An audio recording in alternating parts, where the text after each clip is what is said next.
Now here to bring some perspective to the results tonight is our political analyst, Dr. Bob Holsworth.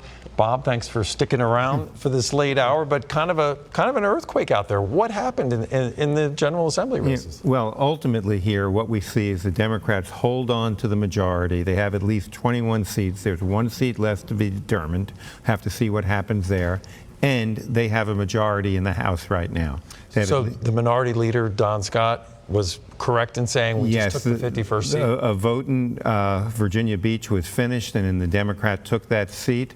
There's still 2 seats left in the House, so the Democrats could get 52, potentially 53.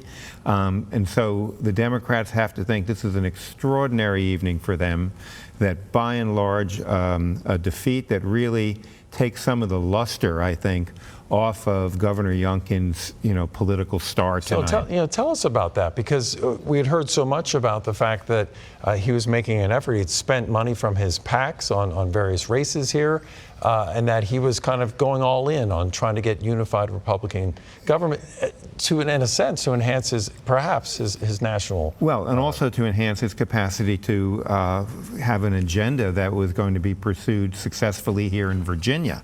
So what occurred tonight is the Democrats now have control of both houses, that Governor Youngkin in Virginia will govern, you might say, at the sufferance of the Democrats. He's going to have to find ways to find issues on which they can agree.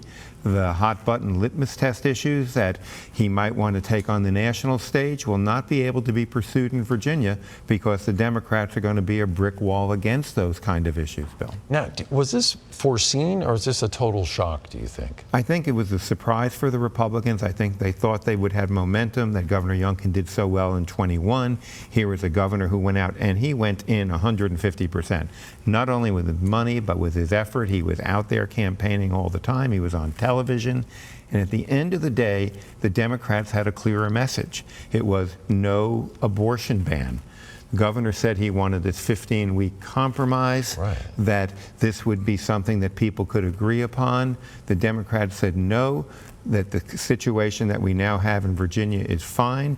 We didn't need to sort of go back and take away people's freedoms. It was a very simple message. They used it in all the competitive races.